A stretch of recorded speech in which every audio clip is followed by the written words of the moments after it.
Okay, hi, it's Jimmy Ellis. This is to show what we've come up with here using the Olympus Evident X3 64128 with the PCI phase coherence imaging mode. But before we get into that, I want to use this in relation to hook flaws in ERW seam welds. So just a little bit of background information first. We're looking at an API specification, API Bulletin 5T1, 11th edition, 2017. And right at the bottom of the page here, this is where the section on hook cracks. They refer to these as hook cracks, upturned fiber imperfections.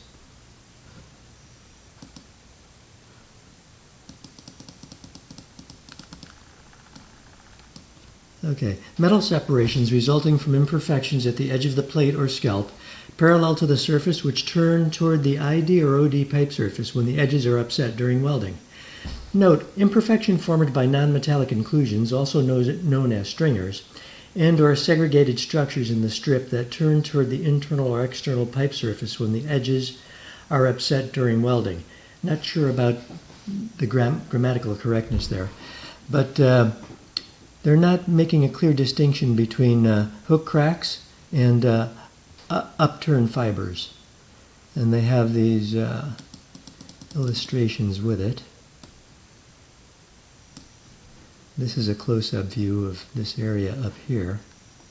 Surface breaking upturned fiber flaw that broke surface in trimming the OD flash about 4 thousandths deep, found by phased array. This is another MetLab etched specimen. Can't tell anything about the magnification. This is the ERW bond line here, this light colored area.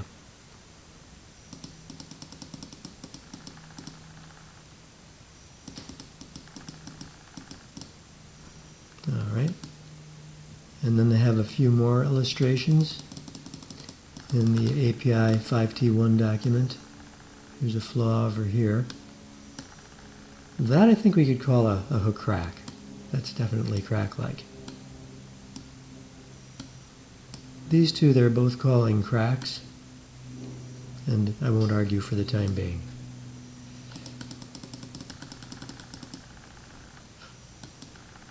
All right, on my website, utofpipelinedigs.com, if you go to the download tool, you can download a copy of my book, Manual UT of Pipeline Digs.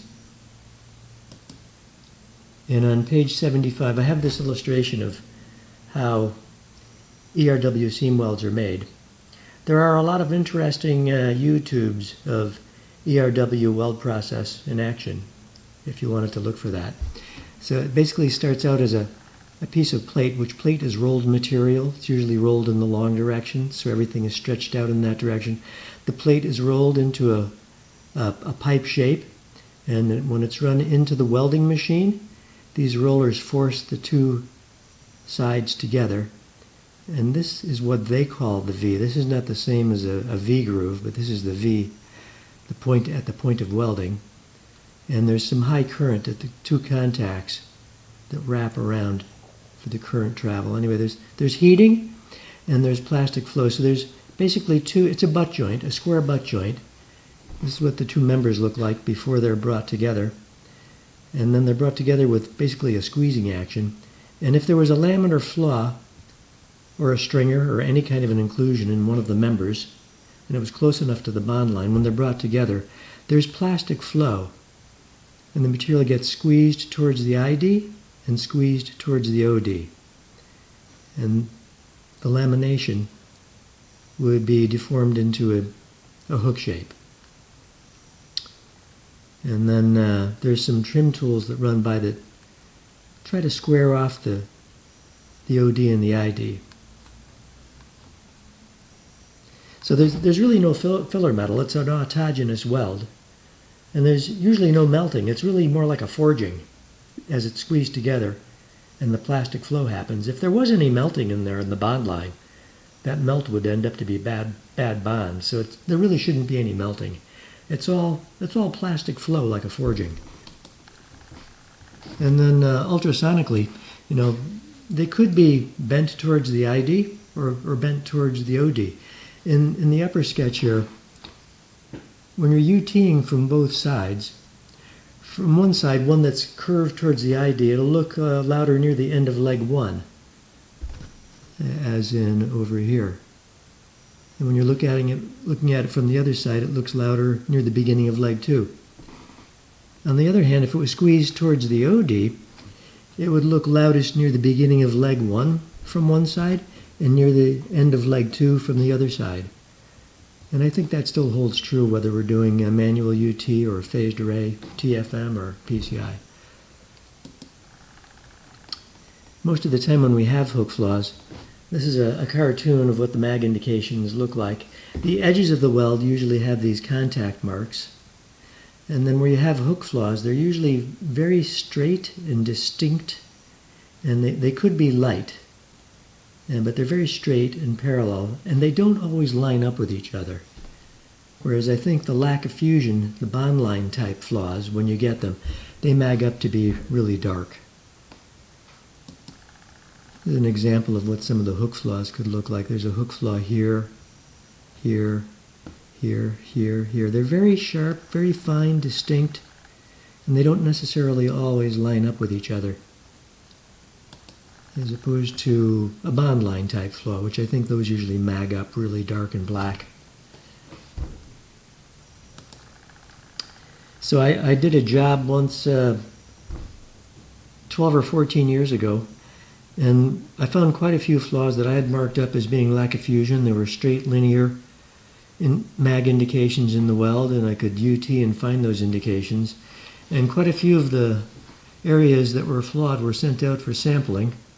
And I don't know if you can see that at that magnification, but you know, there was an ID that went from here to here, and from here to here, from here to here. I said ID, but I mean OD, a mag indication. And I marked these up for them to section where these yellow arrows are. So these were the loudest spots, and if they sectioned them at the loudest spots, then we should see what the following look like as a MetLab specimen. This is your bond line here, this light etched area, and this is what one of those hook flaws looked like.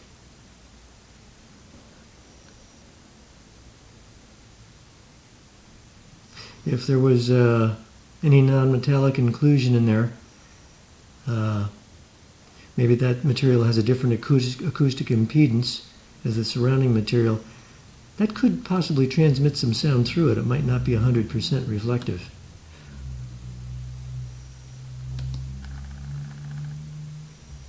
Can't tell where the bond line is exactly, but that's another hook flaw that appears to be filled with foreign matter. That seems like it would be quite reflective. This one looks like it's almost intermittent. So this is getting to be more like what I think most hook flaws actually are for most of the pipe that we look at. The pipe that we're going to look at in a few minutes is an early 1960s vintage ERW, and I think they have a lot of flaws that look like this when they're sectioned. This is your bond line here, this light colored etched area. This was the original lamination. This is where it got hooked or turned up. Here's your bond line. It's probably a laminar. Okay, so that's the bond line. Probably there was another laminar there that got hooked up. I think this is more like some of the hook flaws we normally see. And I think we see a lot that look like this one. This is very intermittent. And that would be pretty difficult to find, because it's going to let a lot of sound through.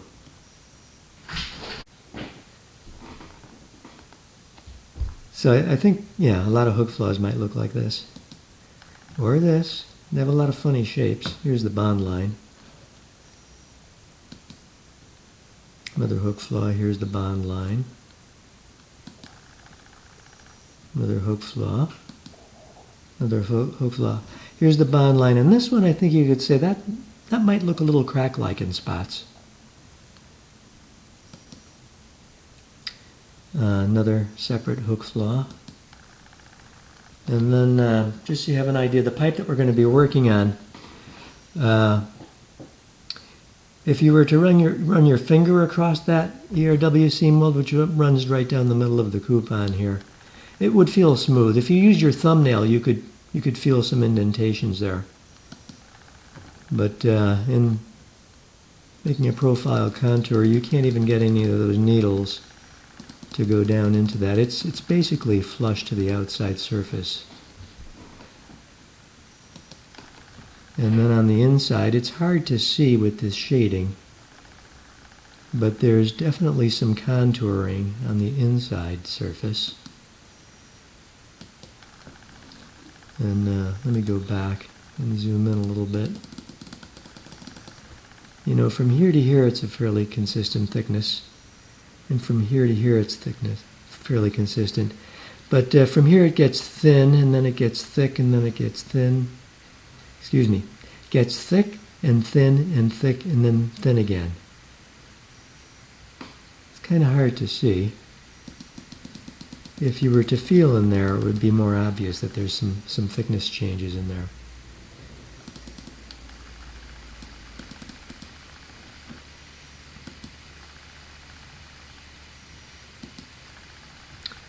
So I went down to the end of the pipe, and from here to here it's the same thickness.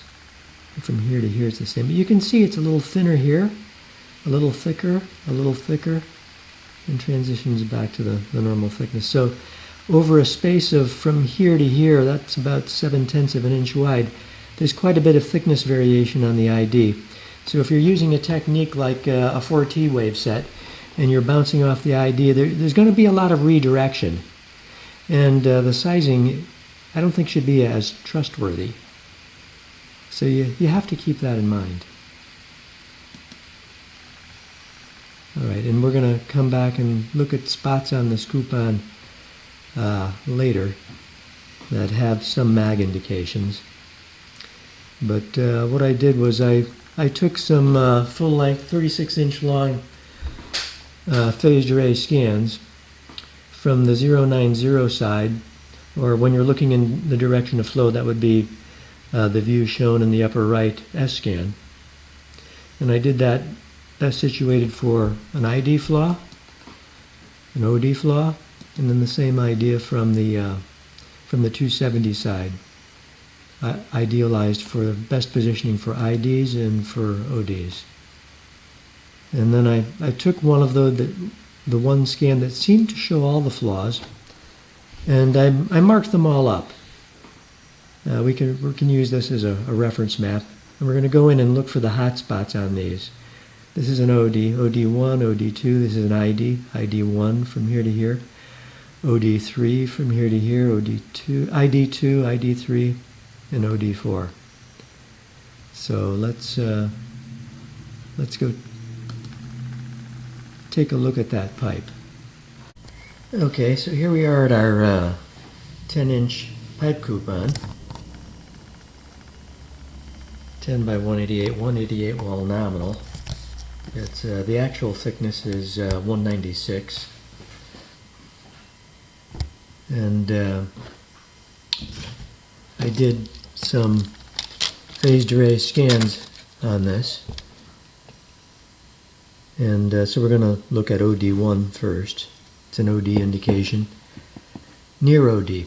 There was no mag indication associated with it. When I worked on this previously, I thought with phased array that it went from about 20 thousandths to 40 thousandths deep. That would be a flaw height of 20. When I did it with TFM earlier, I thought it went from like 0.037 inches to 0.057, still about a flaw height of 20 thou. Let's take a look at this with TFM and then phase coherent imaging. And I've got a COD curved wedge to match the OD of the pipe, 10.75 inch OD. And we're looking at a 2T wave set. And we're going to be, I've found it before looking in the 090 direction, if this is the direction of flow, then we're calling 090 this way and 270 that way.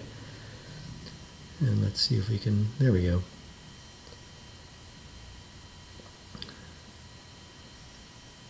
It came up pretty quickly.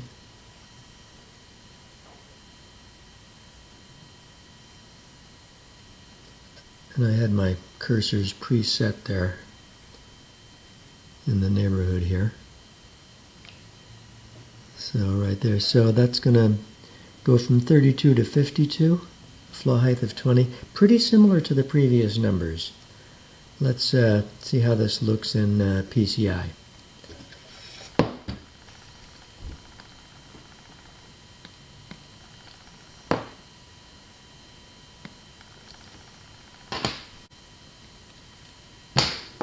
Okay, here we are in PCI phase coherent imaging, and let's try and reacquire this.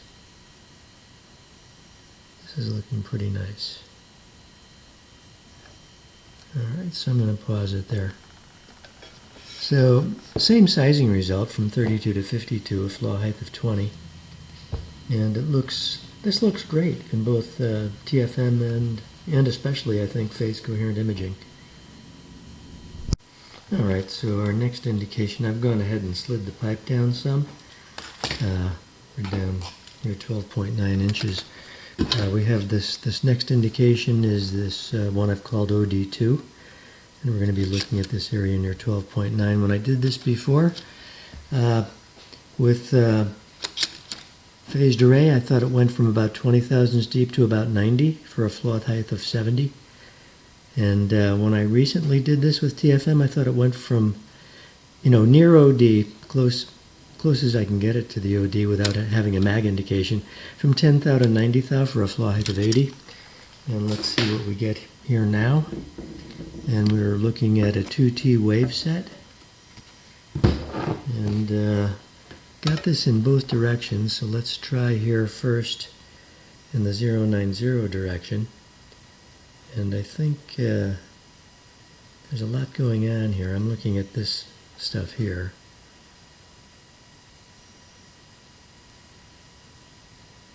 And I think I'm going to try that also from the 270 direction. And I think what we want to be looking at is this. I think that the flaw is leaning towards us.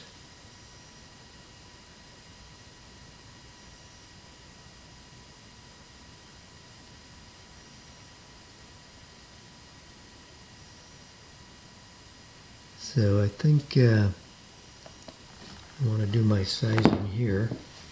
And I'm going to say it starts up near the OD. There's no mag indication, so I think I'm just going to call it 10 thousandths. And the bottom I'm going to put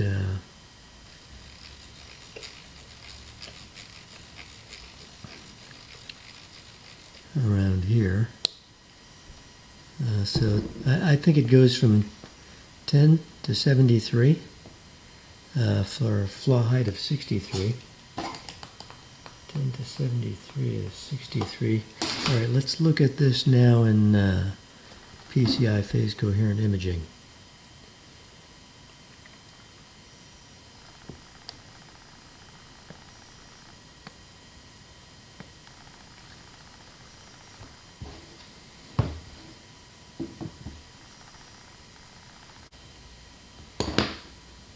Okay, here we are in PCI, and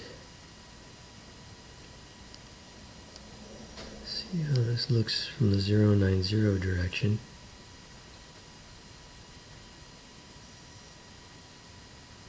Yeah, this looks pretty good, I think. And I'm looking at these indications in here.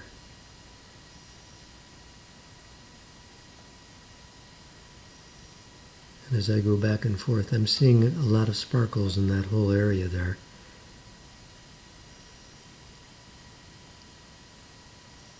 And let's try that from the 270 direction.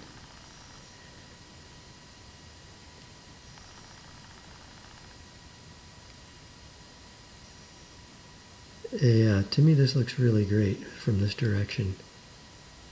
I'm really seeing a lot in there. And I'm going to pause that.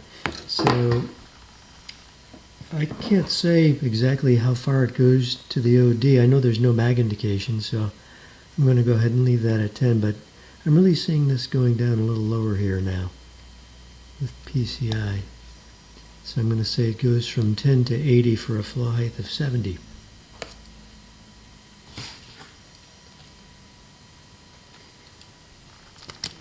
Pretty similar to what I'd gotten before, 10 to 80, flaw height of 80.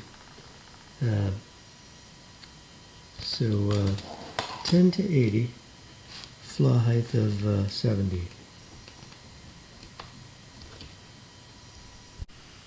All right, our next indication is going to be an inside surface ID1, and that had a mag indication coincident with it.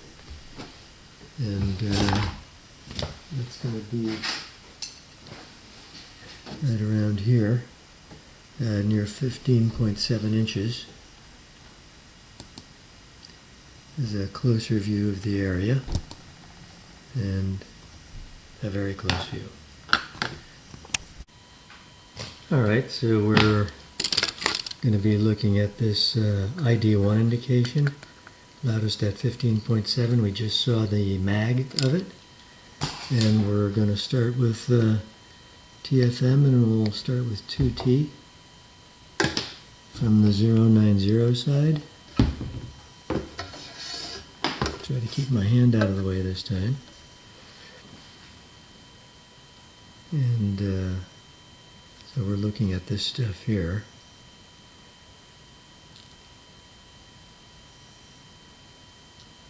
And that looks pretty good. Let's try that from the 270 direction.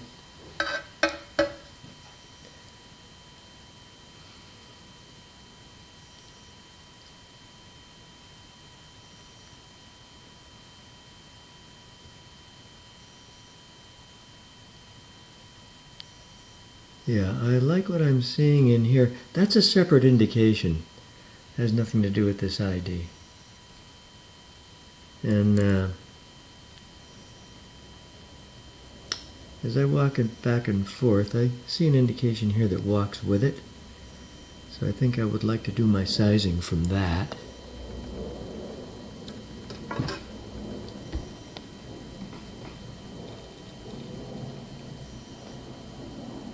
Whoopsie.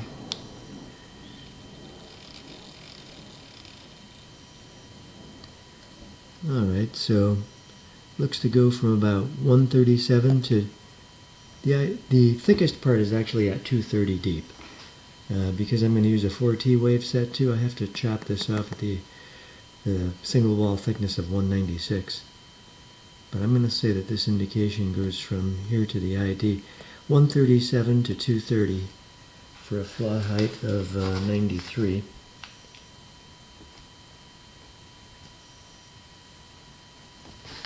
And let's try this in the 4T mode.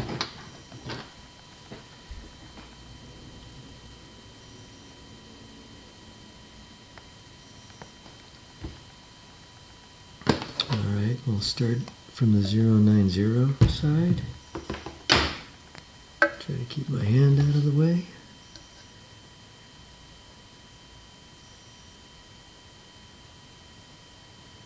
And I'm looking at this indication, walk back and forth here. Forward, backward, left and right. That really looks pretty good. And I'm going to say it's similar sizing. Let's try this from the 270 direction.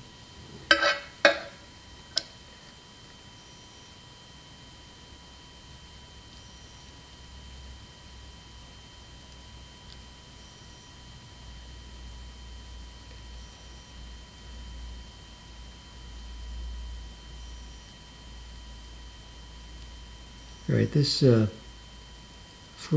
really, well, it looks a lot bigger from this side, from the 270. But I'm not really going to, that really looks great. But I'm not really going to want to trust these measurements because it's calculating off a bounce. And the inside surface has varying thicknesses. So I'm not really going to trust that. Let's try this in PCI mode.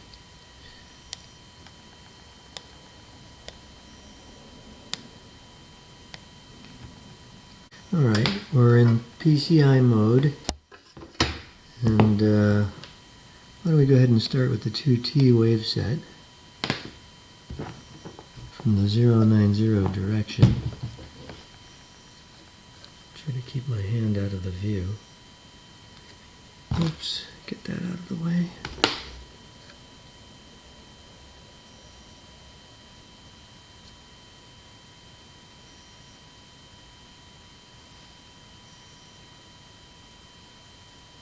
That really looks pretty good. I'm looking at this indication, of course, here.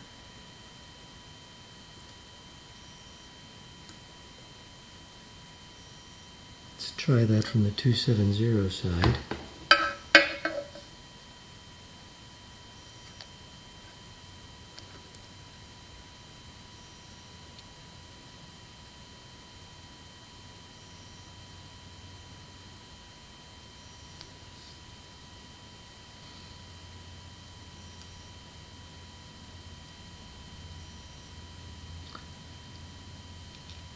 Kind of tough to do the sizing on this one.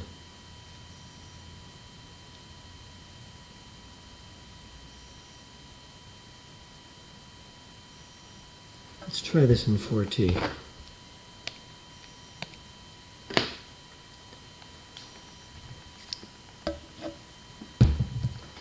From the 090 side.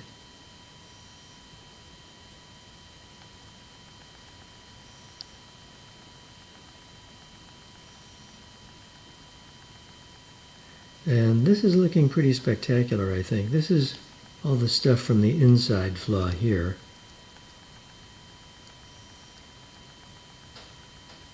And with the 4T we can bounce underneath the flaw and back up to it. And I'm not going to really trust the measurements as much because we're bouncing off an irregular surface, but I really like the way that looks. Let's try that from the 270 direction.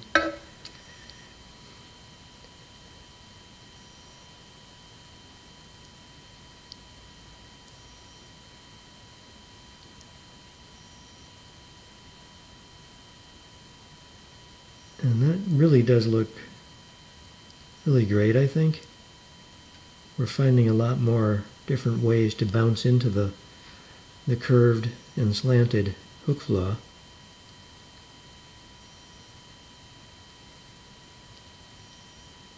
So I really think this right here, this looks really nice. But I'm not going to trust the measurements from this side.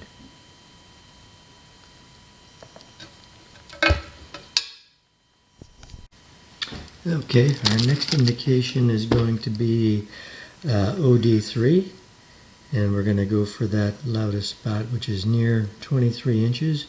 There was nothing on the mag here, so it's not actually OD connected, so it's near OD.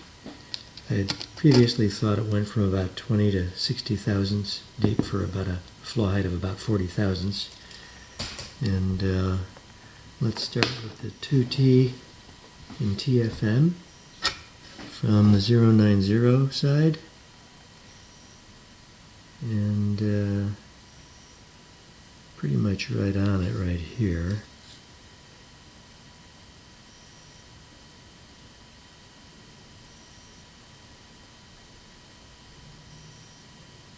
I think I see a little something that walks with it a little bit higher up around here.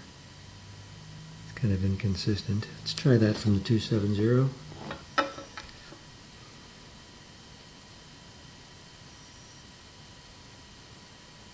Yeah, it must be leaning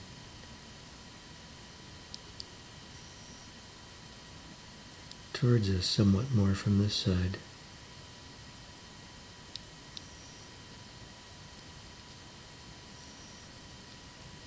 Still think I like that sizing better from the other side.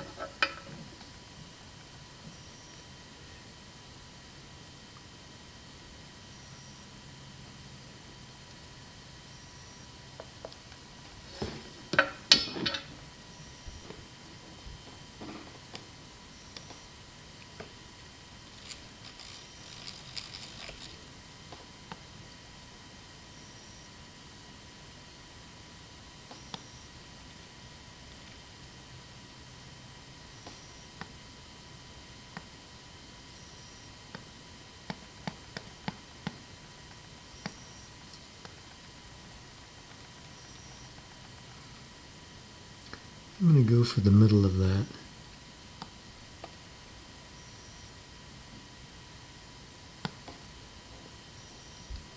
So it seems to be going from about 15 to 33. That would be a size of 18.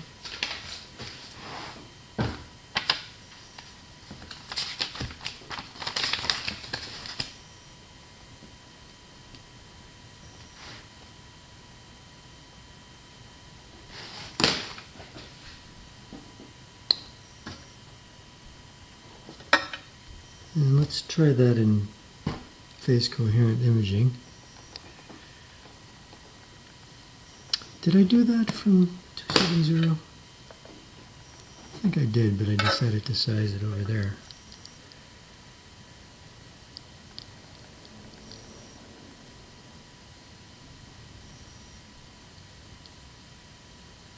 Actually, with it leaning towards me, I should be doing my sizing down near the end of it down there. Let's get down there. Somewhere around there. So from 15 to 62 is 47.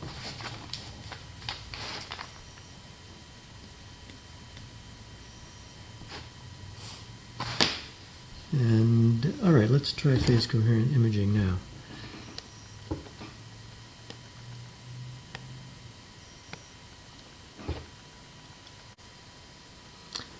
Okay.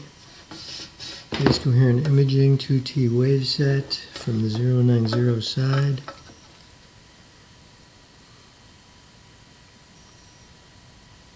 I really like the way that looks.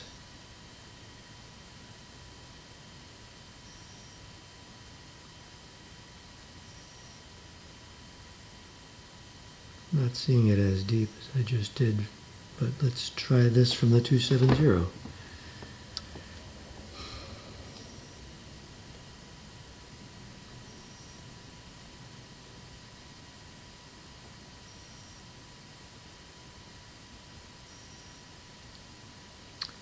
Really like the way this looks.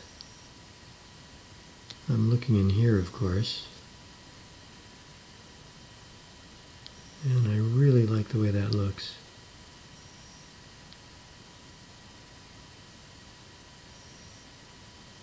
I'm going to stick with that same sizing.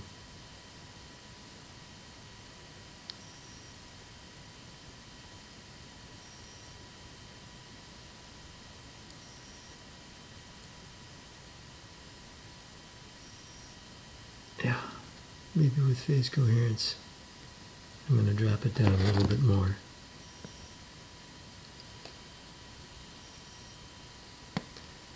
So with PCI, I'm going to say 15 to 72, which makes it 57. 15 to 72, which makes it 57. Which that's a little bit deeper than I had previously called it. I was calling it flaw height of 40 before. All right, we're going to be looking at ID2 next, and that one had a mag indication at the inside surface. And a closer view of that mag indication. All right, so ID2 is this one up here. That's near 25.9 inches. I've moved the pipe down closer to where we're at here. And we're in TFM. This is a 2T view, 2T wave set. Let's look at this from the 090. Try to keep my hand out of the way. Unpause.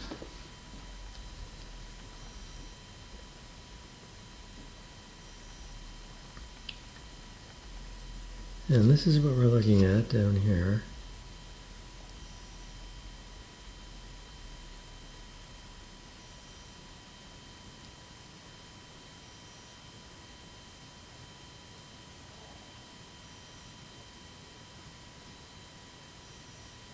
And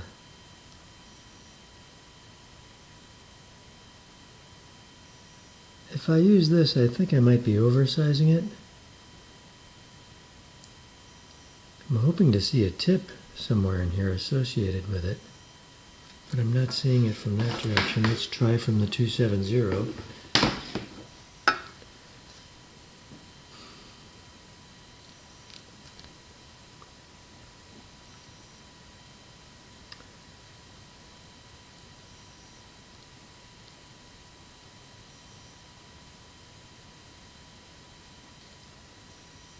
So yeah, I'm looking at this indication, but I'm not really, I don't think I'm finding a tip to associate with it.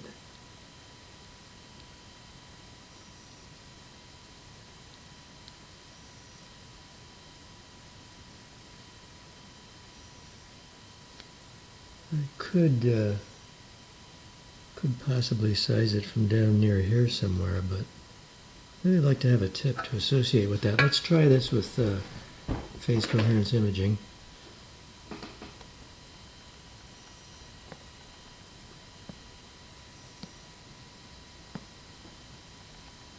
Okay, phase coherence imaging, 2T wave set from the 090.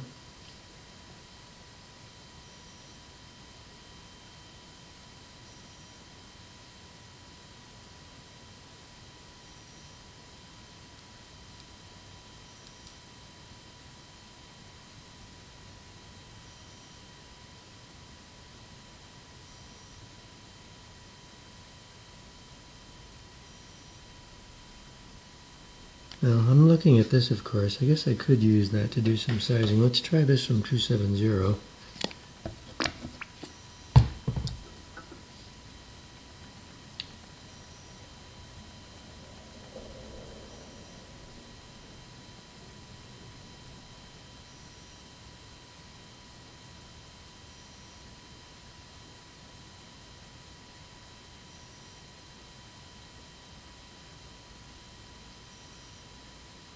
Tough. I think I prefer to size that from the other direction.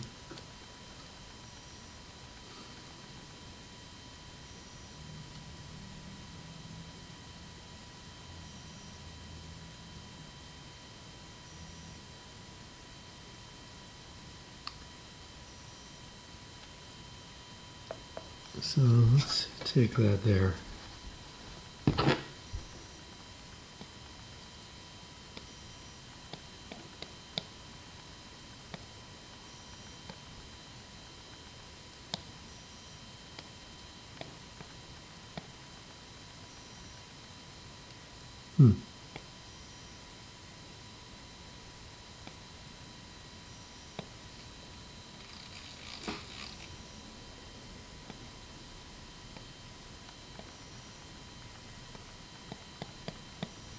It's more like it.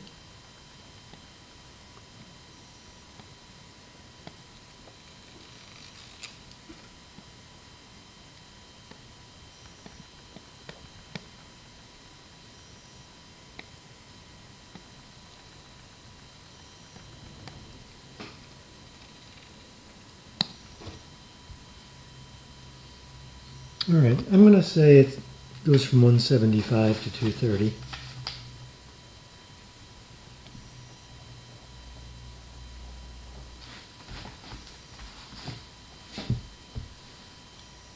And let's try this with 4T.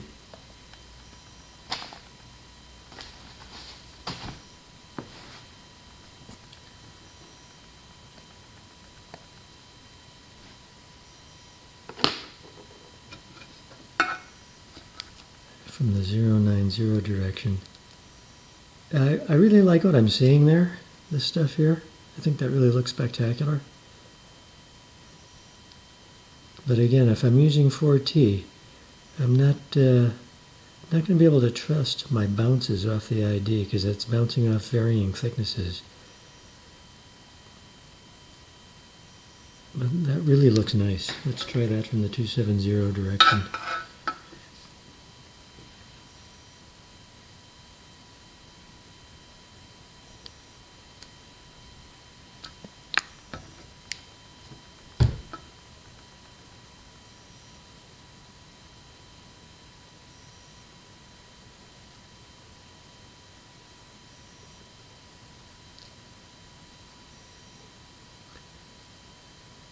Yeah, I liked the way that looked a lot better from 090.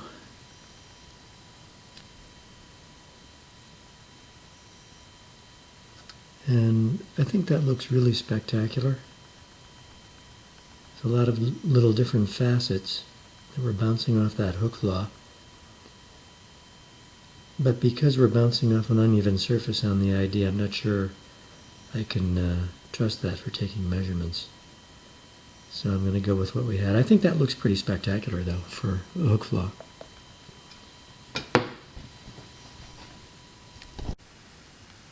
Okay, the next flaw to look at is ID3. And that's going to be near 31.9 inches. That's going to be this indication here on the mag, an ID indication. Okay, so we have next indication up is ID3. That's the series that we're going to go for that loudest spot near 31.9 inches. And this was my previous sizing that I had.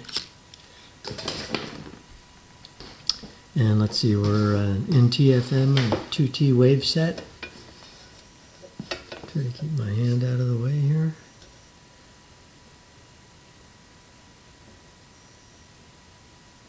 And I'm looking at this indication here.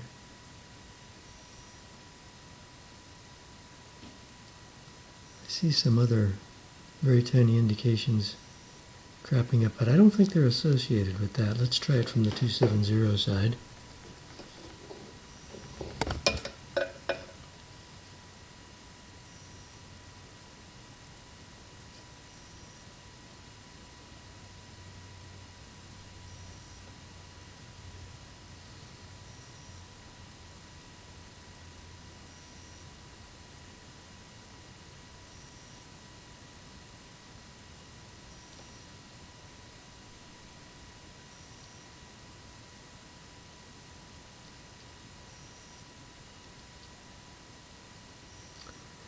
Okay, so these are very faint, but I see a cloud of indications walking left and right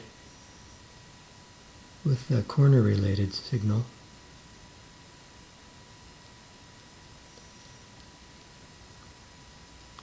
So I'm gonna take that as my sizing. This might be oversizing.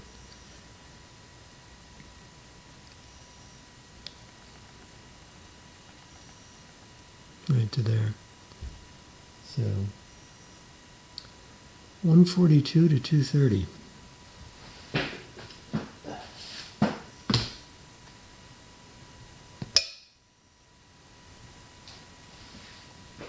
$88. Could be oversizing. All right, let's try the 4T.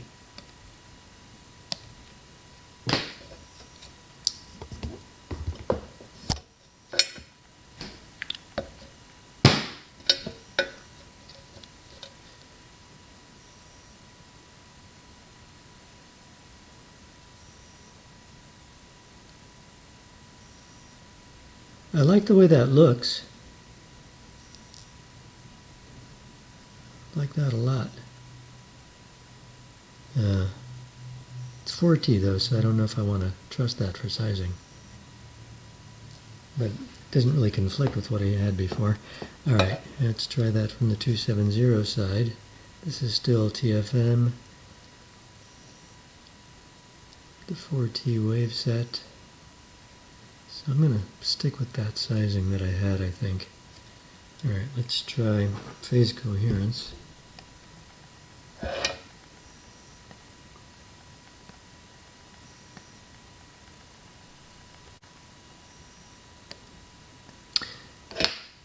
Okay, phase coherence imaging, 2T wave set. Start from the 090 side.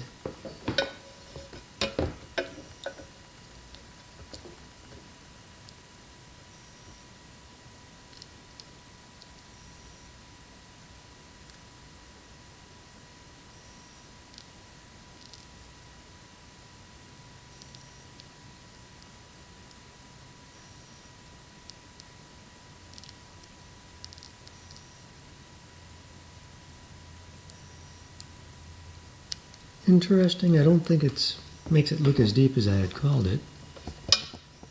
Let's try it from the 270 side.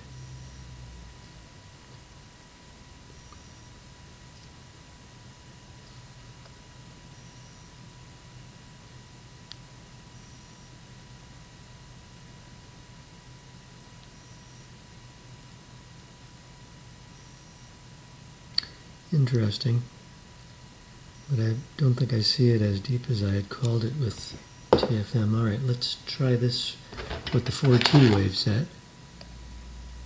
These ID indications seem to look a lot better with the 4T wave set.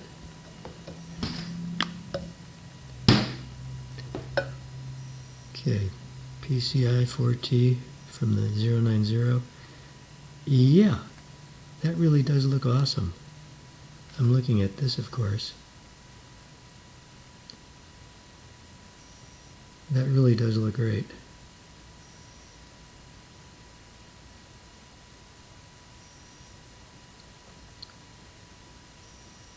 But because I'm bouncing off an uneven surface at the ID, I'm not going to resize it. I'm going to go with the sizing I had. Let's see that from the 270 side.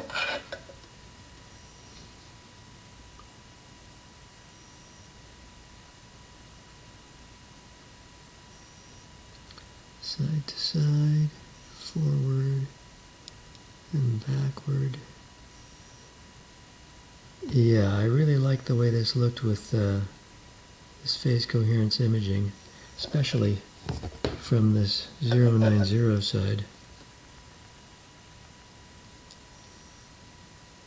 Yeah, I really think that looks really awesome.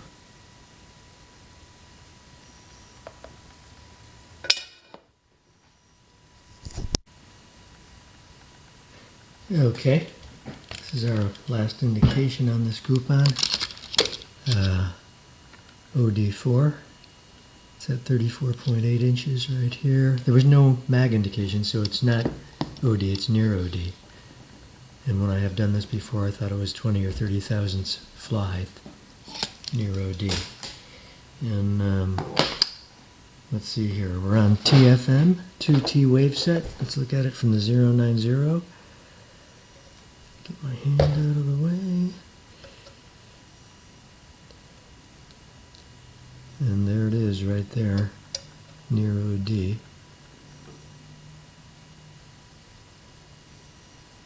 Looks pretty nice. Let's look at it from the 270.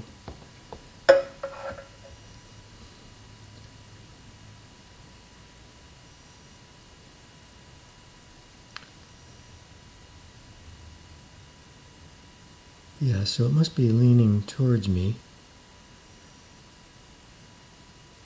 And that it makes it look like it's OD connected, but it looks like it goes to 49 thousandths deep. And let's see what this looks like with 4T. Oh, we can't use 4T because it's an OD. Alright, let's go to PCI phase coherence imaging.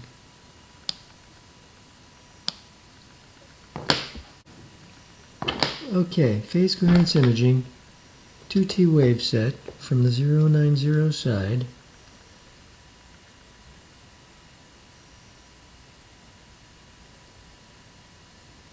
And that's our indication right there. And that really looks great. Really like that.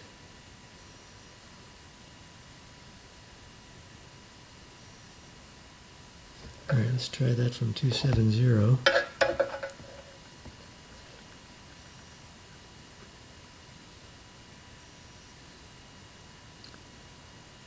And this really looks awesome. There's a lot of individual spots on that hook flaw.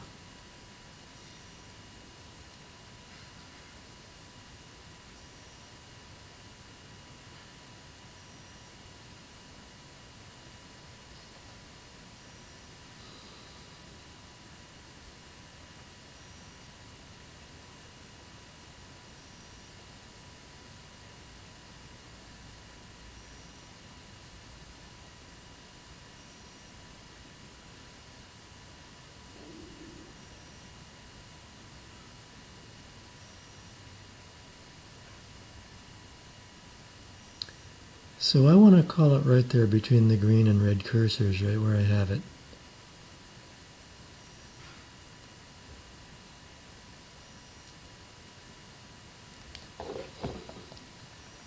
So from 23 to 49 is 26 thousandths flaw height.